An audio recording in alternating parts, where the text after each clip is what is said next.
que é aqui? Acho que já estamos ao vivo aqui. Então, estamos ao vivo no YouTube do Auditoria Cidadã, aqui com a minha super amiga, essa grande professora que eu tenho, a Maria Lúcia Fatorelli, e no meu canal do YouTube também. A gente vai entrar, tá entrando logo depois do ao vivo para poder mudaram as regras do ao vivo aqui do YouTube, então eu tô tendo que gravar essa conversa para depois subir no meu canal do YouTube, mas vai ser fresquinho, quando terminou aqui eu vou subir no YouTube, quase ao vivo, né? Isso. E é um prazer muito grande recebê-la aqui no escritório em São Paulo. Você sabe que toda vez que a gente bate papo, Maria Lúcia, e aí depois você volta para Brasília, etc., aí eu gravo coisas, as pessoas assim, mas cadê a Maria Lúcia Fatorelli? Por que você não fala mais com ela? Você não sei o quê.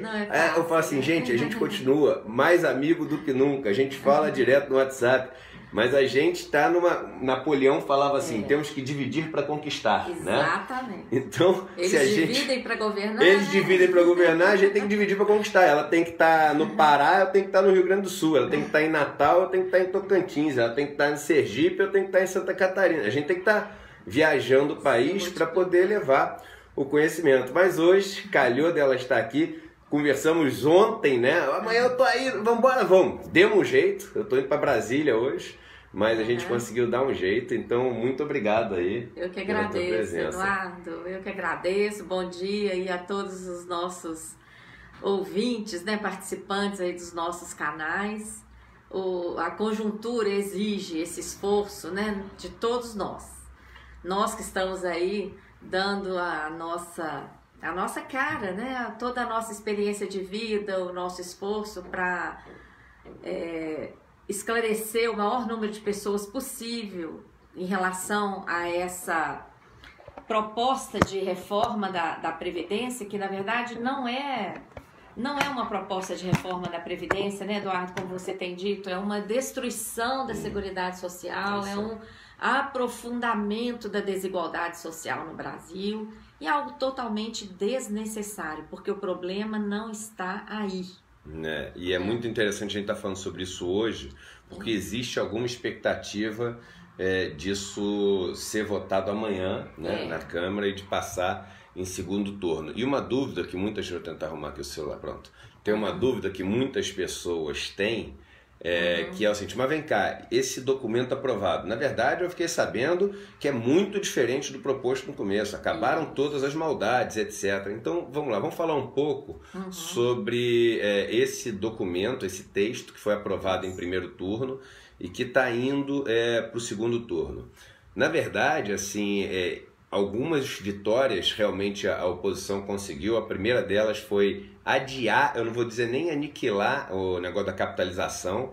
E por que adiar? Porque tem várias pegadinhas ali que deixam o caminho aberto para essa história voltar aí a qualquer momento, né? É o grande interesse dos bancos, passar esse regime de capitalização. A gente está falando de centenas de bilhões de reais todos os anos indo aí para os bancos poderem administrar. Então, assim, a gente está falando de bilhões de lucro a mais para os bancos, que, aliás, está na época de divulgação de balanço, né? Para variar, estão divulgando lucros recordes, né? Históricos aí. Em plena recessão, Em plena recessão, um momento de crise. Desindustrialização, desemprego. Como é que explica, Eduardo? Esse lucro, se o banco não produz riqueza, a economia inteira definhando, PIB do país caindo, desemprego recorde, indústria fechando, comércio, serviços, tudo caindo.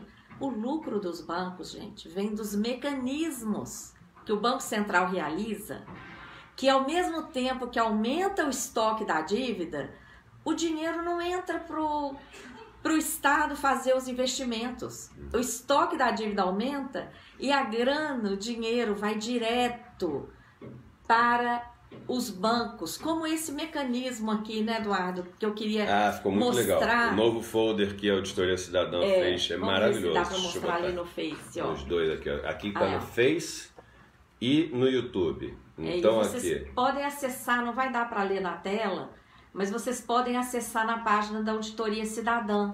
Tá lá. Acho que tem vários gráficos esse folheto mostrando como que a crise foi produzida e mostrando que enquanto a reforma da Previdência retira 1 trilhão da classe trabalhadora, 1 trilhão já foi para os bancos no mesmo período. Aí, esse cálculo do trilhão da reforma da Previdência é em 10 anos.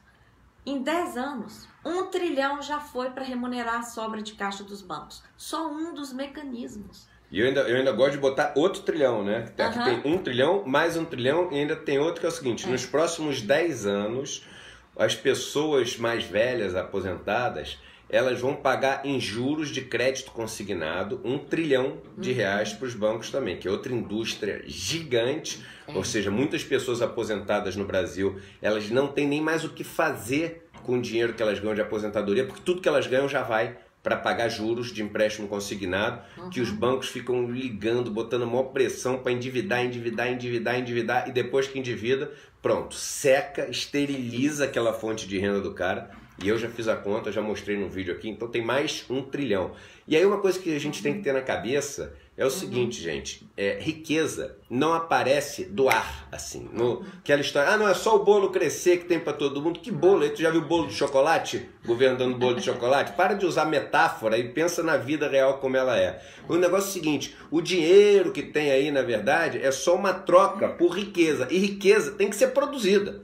Se a gente não produzir riqueza no país, não adianta emitir um monte de nota que ninguém vai ficar comendo nota de 10, nota de 20 reais, entendeu? Então o que acontece? Se os bancos, nessa crise enorme, a Maria Lúcia falou aqui, num período recessivo, ou seja, a gente não está conseguindo gerar a riqueza que o Brasil precisa. Se o banco está acumulando esse monte de riqueza, a pergunta que você deve se fazer é o seguinte, de onde está saindo essa riqueza? Porque essa riqueza não está aparecendo do nada, não é nota que está sendo impressa, essa riqueza está saindo de algum lugar. E eu te falo de onde está saindo. Está saindo das pessoas mais pobres do Brasil, que estão pagando ainda...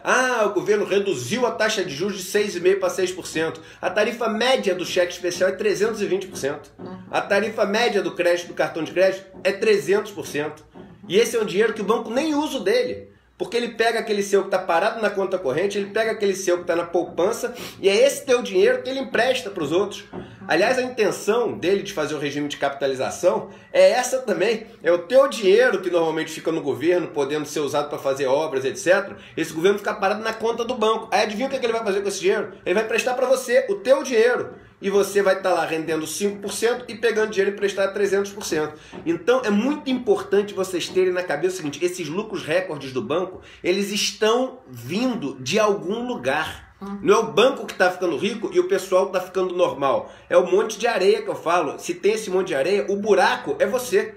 Você que está sendo buraco, né? Então eu acho muito importante esse tema que a Maria Lúcia Fattorelli faz, dessa acumulação de riqueza de quem não gera riqueza. Se ele não gera riqueza e está acumulando, de algum lugar tem que estar vindo, né? Isso. Eduardo, o último dado que o Banco Central divulgou, dessa sobra de caixa dos bancos, isso aí que você falou, o meu dinheiro, o seu, das pessoas que estão nos ouvindo, das empresas que está depositado nos bancos, e que, em tese, os bancos deveriam emprestar a juro baixo, mas eles cobram esse juro exorbitante.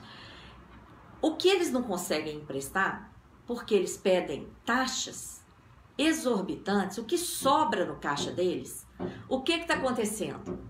O Banco Central aceita que os bancos depositem no Banco Central de forma voluntária. Nós não estamos falando do empréstimo compulsório não, hein?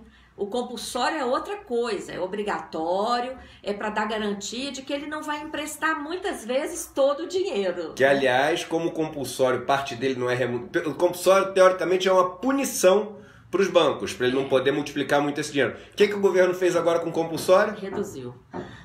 Não tem uma medida, desculpe interromper, mas você falou do compulsório, é importante. Sim. Não tem uma medida desde que o governo assumiu, nenhuma, que faz com que a vida dos bancos fique mais difícil. E todas facilitam a vida dos bancos. Como é que você pode pegar um país com super desemprego, quem não gera riqueza, está tendo lucros recordes, e você fala o seguinte, todo mundo tem que dar sua parcela de sacrifício, e aí você pega e facilita a vida do cara que está acumulando mais riqueza sem gerar nada? Então é isso que está acontecendo, e as pessoas têm que ver isso. Isso tem que ser claro para as pessoas.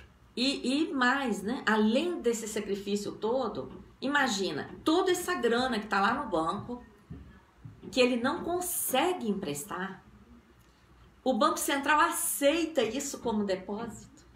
O último dado divulgado em abril agora desse ano foi 1.324 bilhões de reais. Estão depositados no Banco Central e o Banco Central remunerando diariamente aos bancos. Só que não tem fundamento legal, não tem base legal para essa remuneração. Então, o que o Banco Central faz? Pega uma pilha de títulos da dívida pública, entrega para os bancos. Não vende não, viu, gente? Porque se vendesse, o banco ia ter que esperar o prazo de vencimento para resgatar e receber. Então, não vende não. Só pega aquela pilha de título, entrega para os bancos e enquanto os bancos permanecerem com essa pilha de títulos da dívida, ele recebe remuneração diária. Nos últimos 10 anos, nós acessamos os balanços do Banco Central, o Banco Central pagou para os bancos 754 bilhões de reais.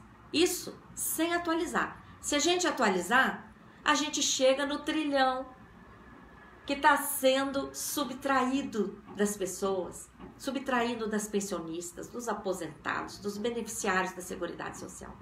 Então, está muito claro isso. 1 trilhão já foi para os bancos nos últimos 10 anos, de forma ilegal, e tem projetos na Câmara, tem inclusive esse PLP 112 de 2019, que está em regime de urgência, já no plenário da Câmara para ser votado, que vai legalizar. Está falando desse depósito voluntário dos bancos no Banco Central, remunerado. Está lá colocado de forma bem despistada, Eduardo. Você que tem tido acesso a bancadas que tem convidado você para falar. Nós fazemos aqui, em nome da Auditoria Cidadã, um apelo para você alertar os deputados, porque isso está sendo colocado de forma despistada no PLP 112 de 2019, que trata da independência do Banco Central. Que independência é essa? É para o Banco Central ficar acima de tudo e de todos.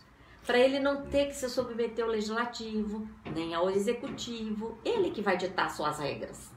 Como esse depósito voluntário. Ele que vai dizer. Agora, vê se faz sentido, e eu te jogo isso como uma pergunta, assim, tá? Eu gosto muito de fazer isso, não te dar a resposta. Te dar a pergunta correta. Voltaire falava isso, né? Mais importante do que as respostas são as perguntas corretas. Vê se faz sentido num país onde você tem um desequilíbrio total de acumulação de riqueza, onde o segmento que mais acumula riqueza é o segmento que não produz, nem contribui para produzir riqueza, porque quando empresta dinheiro, empresta numa taxa que ninguém consegue pegar para produzir riqueza, que são os bancos.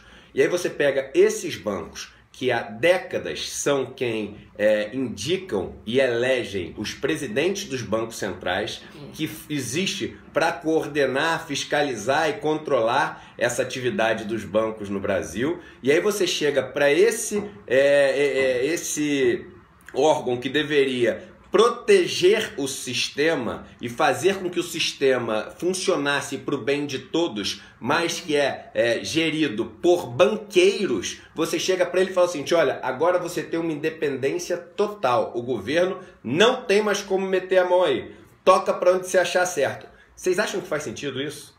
Porque assim, a gente tem que fugir um pouco daquela armadilha que os meios de comunicação dão pra gente achar tudo do jeito que ele quer que a gente ache. Então eu vou te dar um exemplo. Responsabilidade fiscal. Quem é contra a responsabilidade fiscal? Claro que todo mundo, se for perguntado na rua, eu sou a favor da responsabilidade fiscal. Mas calma aí, vem cá, me explica esse negócio de responsabilidade fiscal. É essa responsabilidade fiscal que você está fazendo há mais de 10 anos e que fez com que a dívida explodisse, com que a gente não tivesse mais capacidade de investir e que a gente tivesse numa recessão enorme?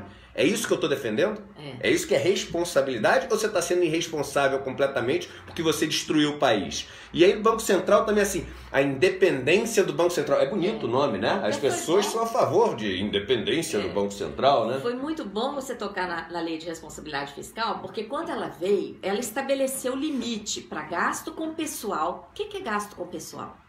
é gasto com os servidores públicos que estão lá para atender a população, para dar aula para os nossos filhos nas escolas públicas, para atender o SUS, não é? Para cuidar da segurança pública, para atender assistência social, trabalhar lá no INSS, etc. Isso corta. Responsabilidade fiscal, limite para pessoal, limite para todo o funcionamento do Estado. Mas, por outro lado, sabe o que a lei de responsabilidade fiscal fez? O quê? Deu liberdade total, sem limite, sem controle, para a política monetária do Banco Central. Então, esses 754 bilhões de reais que o Banco Central deu de presente para os bancos, sem previsão legal, hein? Não tem dispositivo legal que autorize depósito voluntário remunerado no Banco Central. Isso foi. E o que eles dizem lá de respaldo é que, a lei de responsabilidade fiscal não limita. Mas peraí, se não limita, então pode fazer o que quer, até o que não tem previsão legal? É um escândalo, Eduardo, é um escândalo. Olha, nosso país está entregue ao sistema financeiro, está ajoelhado diante do sistema financeiro e, ao mesmo tempo que está tendo dinheiro para remunerar a sobra de caixa dos bancos de forma ilegal, olha aí, estão cortando na educação. Semana passada veio outro corte que atinge a educação, atinge a ciência e tecnologia, que está deixando de existir no país. Está sendo aniquilada a ciência e tecnologia. Eu participei há 2 semanas atrás da importante reunião da Sociedade Brasileira para o Progresso da Ciência, que reúne todos os cientistas do país, toda a academia. Olha, o pessoal está desesperado, não tem recurso, as pesquisas estão sendo abortadas, mas estamos remunerando aí de presente os bancos. E as pessoas têm que ter na cabeça o seguinte: dinheiro não some, tá? Riqueza não some. Riqueza é um fluxo que vai passando de mão em mão, em mão, em mão, em mão. Então eu vou fazer aqui, de propósito, uma ultra provocação, né? A gente fala o seguinte: o STF contratou lá R$1,5 milhão para comprar lagosta de jantar, né? E é óbvio que eu acho um absurdo, todo mundo acha um absurdo, etc. Mas faz o caminho do dinheiro. Esse R$1,5 milhão vai ser pago para uma empresa que pesca lagosta. Aí esses caras que receberam esse dinheiro vão pagar os pescadores de lagosta. Os pescadores de lagosta vão pegar esse negócio e vão comprar na vendinha deles lá o arroz e feijão para os filhos comerem. Então, é claro que a gente sabe que deve ter um dono desse negócio de lagosta que fica com esse lucro todo, etc. Mas o que eu quero provocar vocês é o seguinte: se fosse uma cooperativa de lagosta com 500 pessoas pescando lagosta na praia, que depende para botar os seus filhos na escola, etc., esse R$1,5 milhão pago em lagosta, ele é melhor do que, por exemplo, R$1,5 milhão pago nos juros da dívida para um cara que vai pegar e comprar mais dívida. Então, assim, eu vou repetir, porque tem um monte de gente que faz questão de ser limitado quando eu falo as coisas. E quando eu falo provocando, agora eu aprendi que eu tenho que repetir. Eu estou dando um exemplo esdrúxulo de que até uma compra de lagosta, se você seguir o dinheiro até o final, pode ser que ajude mais gente do que o dinheiro que é pago nos juros da dívida. Porque o que acontece no dinheiro dos juros da dívida? Você sabe o que eles fazem? É estéreo. Porque o cara que é o dono da dívida, vocês podem entrar no site do governo, a dívida pública brasileira, 25%, grandes números, 25% está na mão dos bancos, 25% nos fundos de investimento, 25% nos fundos de pensão e 10% na mão do investidor estrangeiro. Quando você soma tudo, dá quase 85% na mão de pessoas que são ricas, que têm muito dinheiro. Então esse dinheiro já é um dinheiro que eles têm poupado, sobrando. Quando cai os juros, você sabe o que eles fazem com esses juros? Eles poupam, eles compram mais dívida. E aí quando eles compram mais dívida, o governo vai lá e emite mais dívida. Aí tem mais juros. Aí ele pega o juro e compra mais dívida. Então esse é o sistema da dívida que a Maria Lúcia Fatorelli fala e que ele vai alimentando esse monstro e esse monstro vai ficando cada vez mais fome. E o que ele come, esse monstro? Ele come o dinheiro dos impostos que você paga na carne, no arroz, sei o quê. Os impostos principalmente que atingem as pessoas mais pobres do Brasil. Ele esteriliza essa capacidade do governo de pegar os impostos que a população mais pobre paga e devolver para a população mais pobre esse negócio. Gente, dinheiro de educação também não é dinheiro que some, não vai pelo ralo, porque você pega esse dinheiro, paga o professor põe gasolina no carro, ele compra um automóvel, ele vai na vendinha lá e compra arroz, esse dinheiro volta todo para a economia.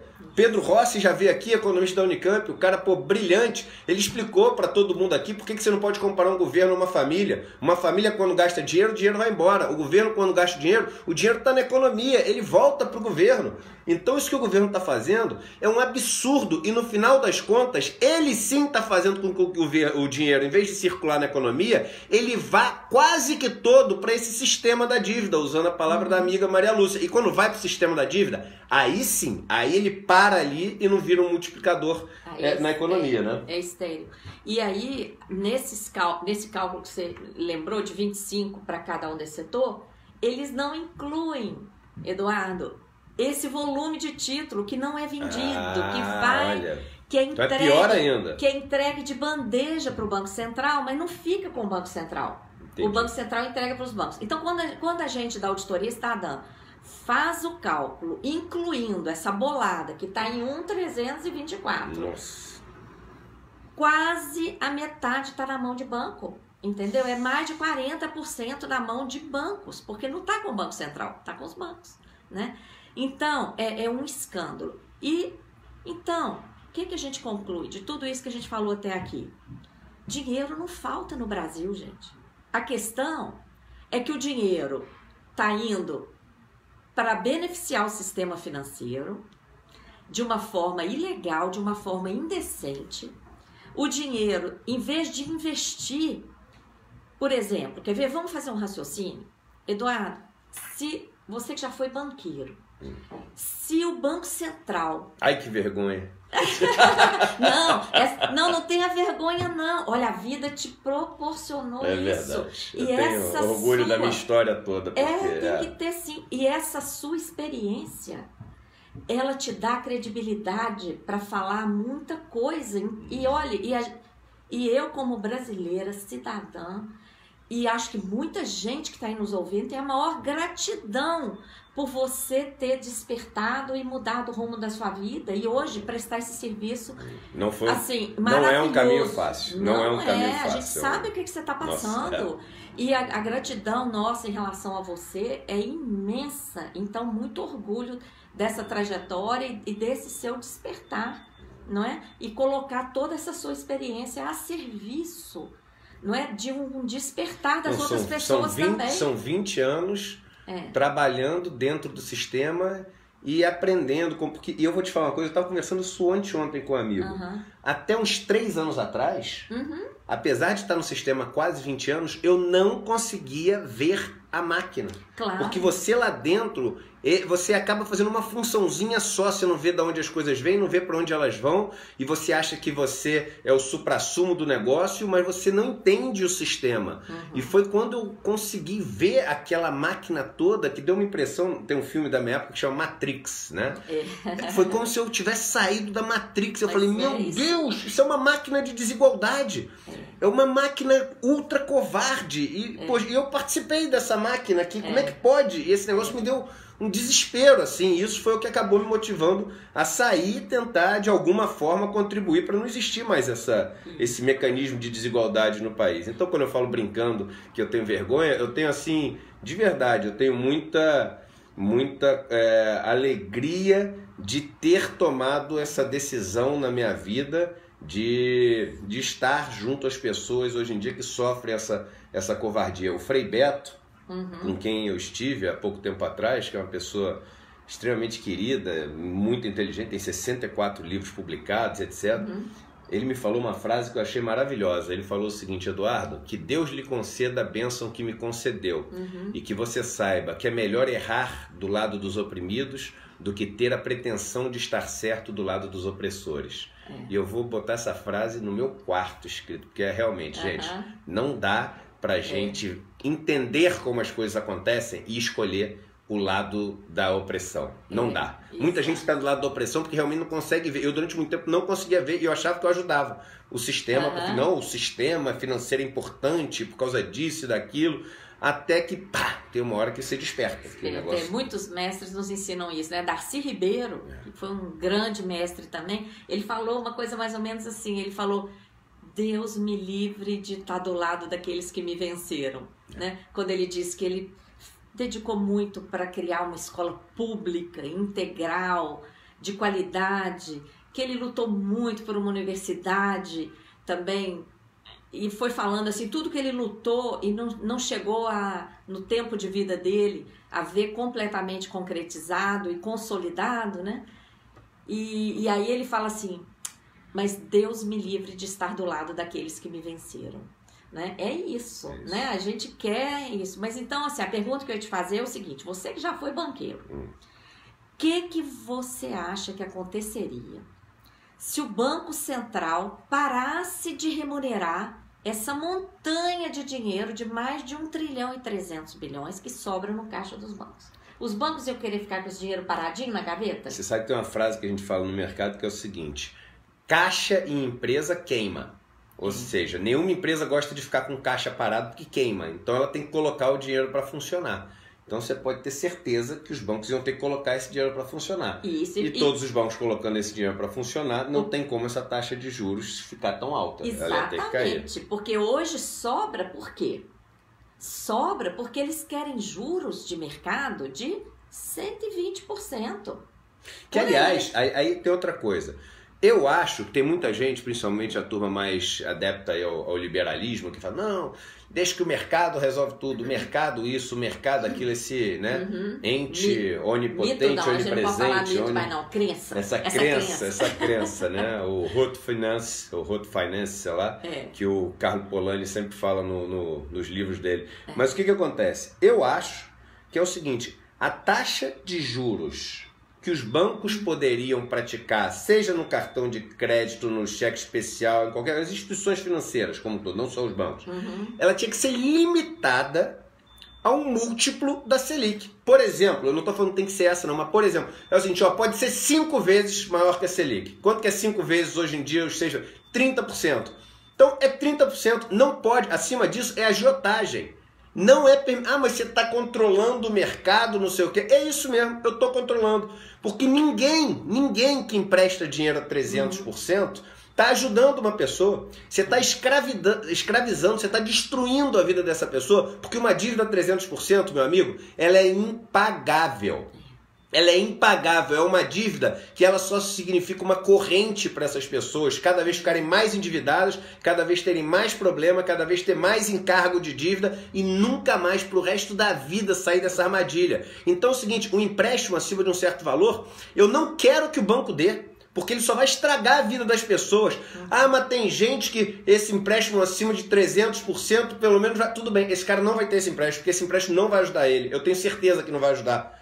E aí é o seguinte, os bancos só vão poder emprestar até um certo limite. E tem limite, é fixo. É o Estado intervindo? Você quer falar assim? Então pronto. É o Estado intervindo para te defender. Porque quando você está na rua sendo assaltado, você não torce para a polícia vir ali e te proteger? Aquilo é o Estado intervindo também. Você quer liberal, extremo, você quer que o Estado pare de intervir também? E pare de te proteger quando alguém vai te assaltar? Então eu estou te falando o seguinte, os bancos te assaltam também quando cobram 300%. E o Estado tem que intervir e não deixar que isso aconteça. Então você me desculpa, mas eu acho que tinha que ter um negócio desse, entendeu? Tinha que ter, claro. Aliás, o que justifica existir uma autoridade monetária como o Banco Central é para controlar alguma coisa. Só que o que ele está fazendo? É carta branca, é o que os bancos querem. E agora querem consolidar isso com o projeto de independência do Banco Central. Deixar o Banco Central totalmente à vontade. Não, ele que vai estabelecer as próprias regras. Então, ele vai estar acima do poder legislativo. E mais, ele não vai poder sofrer interferência do executivo, do presidente eleito, do ministro da... Não vai poder sofrer, então ele vai estar acima do poder executivo também, né? Então, voltando lá, se parasse, gente, se o Banco Central parasse, aliás, se ele não viesse fazendo essa remuneração da sobra de caixa dos bancos, nós não teríamos chegado na crise que a gente chegou. Porque essa crise, ela foi fabricada. Nós vínhamos crescendo em média quase 4% ao ano, o PIB, vinha crescendo pouco, mas na média chegava quase a 4% ao ano. É isso mesmo, 3,8% de 2005 a 2014 eu já fiz essa conta. Exato. E olha, nós vínhamos produzindo superávit primário. De 1995 a 2015, o que é o superávit primário? Só para lembrar, gente. É a diferença entre tudo que a gente arrecada e tudo que a gente gasta. Então, essa sobra, 1 trilhão sobrou entre 1995 e 2015. E o que aconteceu com a dívida nesse período? Saiu de 86 bilhões para 4 trilhões. Então, a dívida não cresceu por conta do gasto com previdência, do gasto com educação, com saúde, segurança, etc. A dívida cresceu por conta desses mecanismos que remunera a sobra de caixa dos bancos, o escândalo do swap cambial, que vira dívida, é pago com recurso de dívida, e o juro indecente. Nós vínhamos tendo superávit na Seguridade Social. As contribuições sociais que estão lá no artigo 195 vinham sendo mais do que suficientes para pagar os benefícios. Tudo, tanto previdência como assistência como saúde. E teve ano, olha que ano recente, 2012, 13, olha, sobravam, de 2012, 2013, 2014, essa daqui, ó. Vou dobrar aqui, tá? Depois eu pego um só para comentar. Então, é esse gráfico aqui, você vê que as barrinhas estavam todas para cima, para cima, para cima, para cima, de repente cai. Você sabe o que eu gosto de dizer? Gente, vem cá. Alguma coisa tem que ter acontecido para ter déficit aqui. Ou você acha que em 2 anos começou igual tinha aquele filme Gremlin, pipocar um monte de velhinho no Brasil. Ó, velhinho.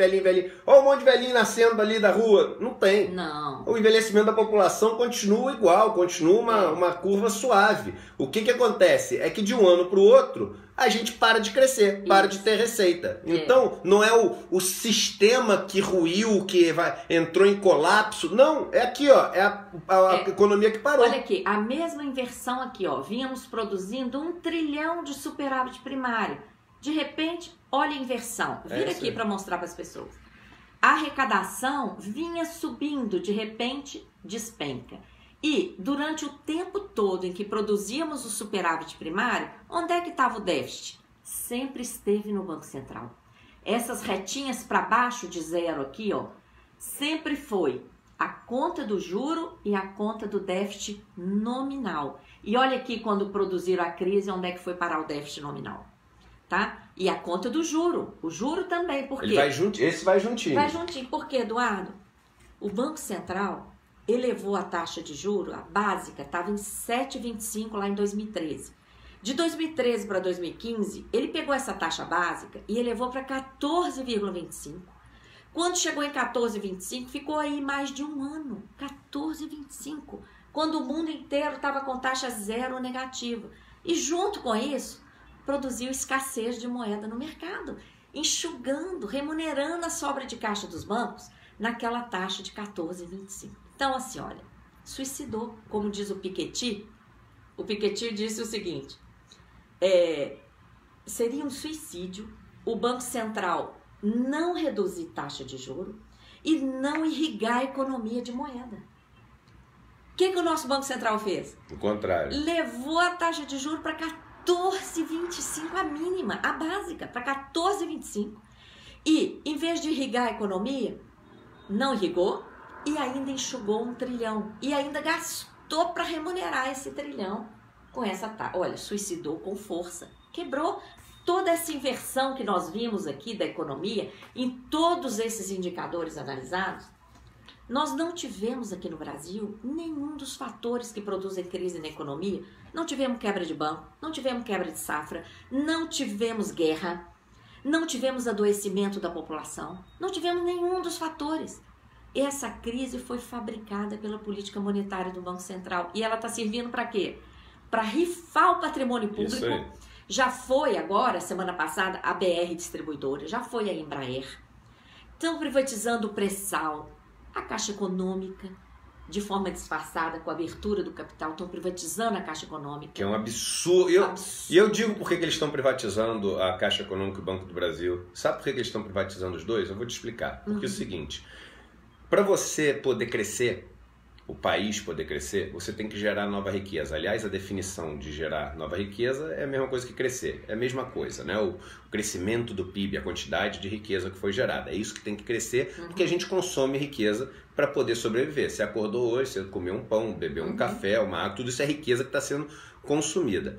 Para isso acontecer, essa riqueza ser gerada, alguém tem que investir. E investir significa abrir mão de uma riqueza que você tem. O que acontece? A maior parte da população brasileira é pobre e não tem nem o mínimo de riqueza que ela precisa para poder investir e poder gerar riqueza e contribuir para esse processo de crescimento. E aí ela fica dependente daquelas poucas pessoas que detêm a riqueza do Brasil chegarem para ela e falarem o seguinte: olha, vem cá, trabalha para mim, gerando riqueza para mim, e eu deixo você ficar com um pedacinho pequenininho só para você sobreviver. O que esse cara poderia fazer? Esse cara poderia fazer o seguinte: olha, se eu sei operar a máquina, se eu sei plantar, se eu sei construir cadeira, se eu sei gerar riqueza, eu vou fazer o seguinte: eu vou pegar um dinheiro emprestado para eu poder comprar minha máquina, comprar minha terra, etc. E com a riqueza que eu gero, eu vou pagando essa dívida que eu tenho ao longo do tempo. E aí ele passava a ser dono do meio de produzir riqueza e se libertava dessa relação de dependência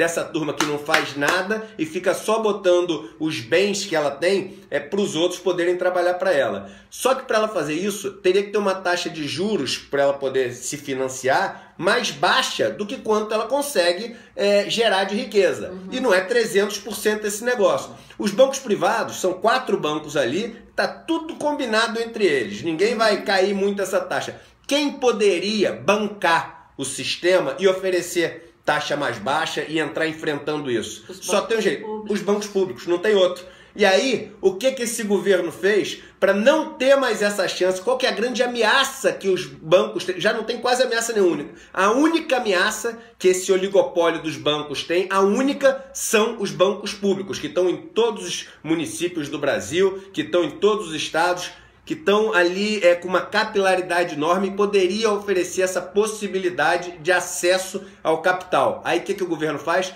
Vamos acabar com esse último risco, vamos privatizar os bancos públicos. Então, privatizar os bancos públicos é cortar completamente a chance das pessoas mais pobres brasileiras terem acesso aos meios de produção e ao capital que elas precisam ter para poder se tornarem donas do próprio caminho. Fiquem com isso na cabeça. Uma das coisas mais graves que pode acontecer no país é a privatização da Caixa Econômica Federal e do Banco do Brasil. Ah, mas a gente quer gerar competição. Com 2 bancos a mais vai gerar competição? Acabou de sair do Brasil HSBC e Citibank. Mudou alguma coisa quando tinha os 2 ou quando saiu os 2? Não mudou nada. São 2 grandes, olha só. Você vai ter mais 2 grandes, você acha que vai acontecer alguma coisa? Eu te garanto, não vai acontecer nada. A única coisa que vai acontecer é o seguinte: você vai perder a última chance que você tinha do governo ir lá e poder bancar, se fosse um governo corajoso e quisesse o bem da população.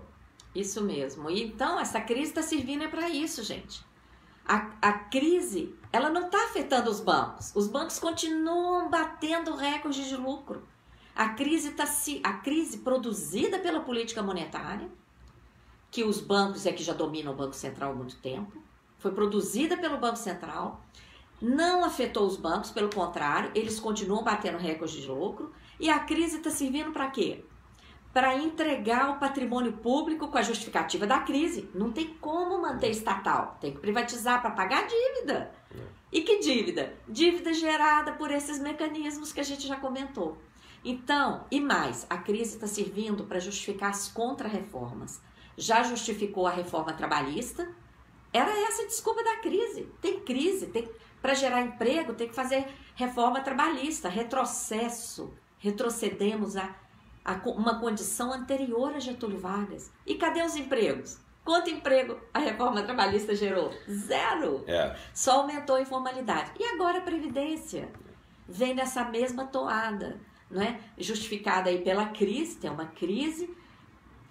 A produção da crise serviu para inverter o superávit da Seguridade. Por quê? As empresas que quebraram pararam de pagar a contribuição. Desempregado? Também. Quem está desempregado, quem está quebrado, paga a contribuição? Claro que não. Então, gente, a produção da crise serviu para justificar essa modificação aqui, ó, que não decorreu. do volume de aposentadorias, não decorreu do envelhecimento da população, de nada disso, nenhuma dessas justificativas furadas que o governo vem colocando. Essa reforma vem de ordem do próprio sistema financeiro, vem do tal do BIS, como um brilhante artigo que está para ser divulgado da pesquisadora Fátima Pinel e Daniel Simões. Está sendo concluído, já nos enviaram, né, uma versão preliminar, muito legal, depois vocês podem acessar, porque ninguém fala do BIS, uma organização privada que manda no sistema financeiro mundial. E é daí que vem essas ideias esdrúxulas de reformas da Previdência, e o governo usa isso como argumento. Fala, o mundo todo está fazendo reforma. Por que o mundo todo está fazendo? Porque a ordem vem do BIS que manda no mundo todo. A gente tem que parar de ser idiota e de ajoelhar para essas instituições privadas que querem o mal do país, só querem o bem do sistema financeiro. Então, para finalizar, né, até para ficar dentro dessa 1 hora aqui e ficar uma coisa que todo mundo, eu sei que 1 hora já é difícil, mas que todo mundo, se tiver interesse, vai poder assistir, porque por mim eu fico o dia inteiro aqui tendo aula aqui com a Maria Lúcia, só passando o seguinte: a reforma da Previdência, que provavelmente vai ser votada amanhã, que eles querem aprovar amanhã, é uma reforma da Previdência que continua com absurdos que você vai receber depois de trabalhar todo o tempo necessário para se aposentar com a idade mínima, não seja mais um mínimo que hoje é de 85% dos seus 80% salários maiores, ou seja, hoje em dia você descarta os 20% menores salários e você já parte de 85% da média. Por quê? Porque você tem 1 ano por cada ano trabalhado, então são 15 anos o mínimo que você tem que trabalhar, então 15%, além dos 70% que é a base que você parte. Então você parte de 85%. Então o governo está caindo isso para 60%, né? E fazendo com que as pessoas tenham que contar todos os salários, inclusive os 20% piores salários que ele teve lá no começo. Em outras palavras, ele está pegando e cortando o valor que você vai receber lá na aposentadoria em quase mais de 30%. Em mais de 30%, porque não é só o corte de 85 para 60, é o corte de 85 para 60, mais esses salários baixinhos que ele inclui para fazer a média. Segunda coisa, os homens que estiverem entrando no sistema a partir de agora vão ter que ter 20 anos de contribuição mínima. Para quem está no sistema, a oposição conseguiu tirar, que foi uma grande vitória, mas quem está entrando agora no sistema, no mercado que é cada vez mais informal, cada vez mais difícil de contribuir, vai ter que trabalhar 20 anos. Fazendo uma conta que é o seguinte, você tem que, você consegue, hoje, né, vai piorar a situação, consegue contribuir em média 5 meses por ano para aposentadoria, para o INSS. Se você for pegar o cara que tem que contribuir 20 anos, isso significa que ele vai ter que ter 48 anos em média de trabalho, 48 anos para ganhar 60% da média. Então é esse caos que está acontecendo. As pensões por morte, elas não têm mais a garantia de ser no mínimo um salário mínimo.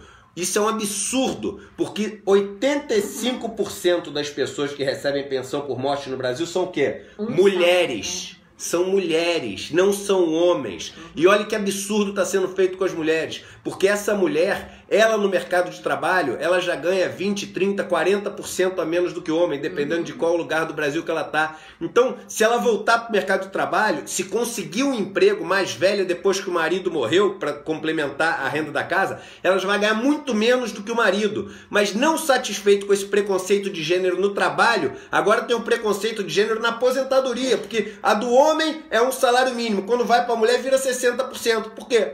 Deve ser porque é mulher, né? Deve ser o único, porque é o único motivo, porque é a mesma família que ela tem que cuidar. A família não mudou, entendeu? Pelo contrário, quando uma pessoa morre, deixa normalmente um monte de problema que tem que ser resolvido, etc. E a pessoa, ela fica com todo o problema psicológico também. Pô, como é que o meu marido morreu ontem, que foi o cara que a vida inteira sustentou a casa. Ah, então amanhã eu tô bem e vou pra luta. Amanhã você tá desesperado, amanhã você tá destroçado, amanhã sua vida acabou. E além de tudo isso, você tem um corte enorme na sua renda da noite pro dia que você tem que resolver. Aposentadorias especiais, As pessoas que trabalham em condições super perigosas à sua saúde, depois que elas trabalham o tempo, que é o tempo que mais do que aquilo, ela pode morrer fazendo o trabalho, elas podiam se aposentar. Hoje não podem. Acabou. Ela, além disso, tem que ter uma idade mínima. Então o que ela faz entre depois que ela passou o tempo que pode morrer e não tem idade mínima? O que ela faz nesse período? Continua trabalhando e morre? Ou reaprende com 50 anos de idade uma outra profissão e consegue se empregar, que ela nunca vai conseguir? Então são assim uma série de absurdos. A invalidez também. A invalidez, mesma coisa. Crueldade. Olha só. A pessoa já fica inválida, já tem uma desgraça. E ainda toma um corte. Não. Vai perder 60%, vai ficar só com 60%. E olhe lá, né? Então, olha, e para o servidor público, essa versão que foi aprovada em primeiro turno está pior do que a primeira. Porque a primeira julgava para a lei complementar, desconstitucionalizava os direitos e as regras e julgava para a lei complementar. Essa versão que foi aprovada em primeiro turno joga para a lei ordinária. Nossa. Então, a coisa pode ser alterada até por medida provisória. E o servidor público, que sempre pagou sobre o bruto, continua pagando sobre o bruto depois de aposentado. A PEC prevê aumento de alíquota e prevê alíquotas extraordinárias, porque uma coisa que essa PEC está fazendo, e está fazendo de uma forma muito despistada, assim, muito escondida, é julgar para a classe trabalhadora a responsabilidade de manter o sistema. Ela está acabando com aquela solidariedade que a gente conquistou lá em 88. Então, o que ela fala? Para o regime geral, esse esquartejamento da Seguridade Social está lá escondido quando ela fala assim, as receitas vão ser contabilizadas separadamente para a Previdência, para a Assistência e para a Saúde. Ao fazer isso, ela vai deixar como receita da Previdência somente a arrecadação da classe trabalhadora sobre a folha e do empregador. E aí é o seguinte, tanto no regime próprio como no regime geral, se as contribuições dos trabalhadores e empregadores não for suficiente, no regime geral ele não fala, ele deixa lá, porque a gente sabe que essa capitalização já vem em seguida para destruir tudo. E no regime próprio, a PEC fala do aumento das contribuições e das contribuições extraordinárias. Quer dizer, extraordinária até que limite? Até 40%, até 50%? Gente, é um risco de confisco brutal. É um roubo, porque essas pessoas que hoje estão aposentadas contribuíram a vida inteira. E agora elas vão ter um aumento de alíquota e ainda vão ter que pagar a alíquota extraordinária. E é muito importante a gente falar nisso, porque tem muita gente iludida com o tal do direito adquirido. Então, o governo não vai baixar o valor da sua aposentadoria, mas ele vai te cobrar contribuição a mais, aumento de alíquota, e vai cobrar alíquota extraordinária. Então, ele vai dar uma mordida, não é, na sua aposentadoria. Então, tanto o regime geral como o regime próprio de servidores está perdendo muitos direitos. É 1 trilhão, gente, que está sendo retirado, e principalmente dos mais pobres, porque desse trilhão, cerca de 800 bilhões está saindo do regime geral e 200 bilhões está saindo do servidor público, tá? 1 trilhão que vai aumentar a recessão, porque esse trilhão vai deixar de girar, vai deixar de chegar na mão das pessoas, vai deixar de girar na economia, vai deixar de contribuir para a arrecadação de tributos. Então, essa PEC 6 não é reforma, é uma destruição daquele modelo de solidariedade, da seguridade social que a gente conseguiu conquistar em 88, não é? E não é aí que está o problema. Previdência sempre foi solução. O problema está na política monetária do Banco Central, no sistema da dívida, no modelo tributário injusto e regressivo, que nem deu pra gente falar nisso hoje, em outra live a gente fala, né, Eduardo? Faremos em breve mais lives aqui. Isso. Então, gente, olha só, muito obrigado a todos vocês que participaram aqui. A vocês que estão assistindo pelo meu canal do YouTube, fica aqui o convite. A gente tá quase batendo, quase batendo 200 mil inscritos no canal. Parabéns. Então, vamos comemorar quando bater os 200 mil. Então, vocês que puderem compartilhar esse vídeo e convidar outras pessoas para se inscreverem no canal, são super bem-vindos. E que alegria ter a minha amiga guerreira aqui, que esbanja vitalidade, disposição, coragem. Coragem é a palavra que o coração que age, vem de coraticus, do latim. Cor, coração, acticus, ação. Então essa aqui tem muita coragem, porque ela age ali do coração mesmo. Então, muito obrigado aí pela presença. Eduardo. E uma boa semana para todos vocês. Sigamos firmes aí na caminhada. Sigamos e acessem também lá o YouTube da Auditoria Cidadã da Dívida. Isso aí, todos vocês. Nossas páginas aí no Face. E o mais legal que vocês vão ver nos sites da Auditoria Cidadã, etc., é que a linguagem visual ela é muito legal também. Ela ajuda muito as pessoas a entender coisas que parecem complexas, porque tem infográficos, tem muita coisa que ajuda demais aí. Então, Auditoria Cidadã, Molê, você vai colocar o primeiro que aparece no Google, é só você entrar lá. Obrigada, tá bom? Eduardo. Um abraço grande, gente. Pessoal. Tchau, tchau.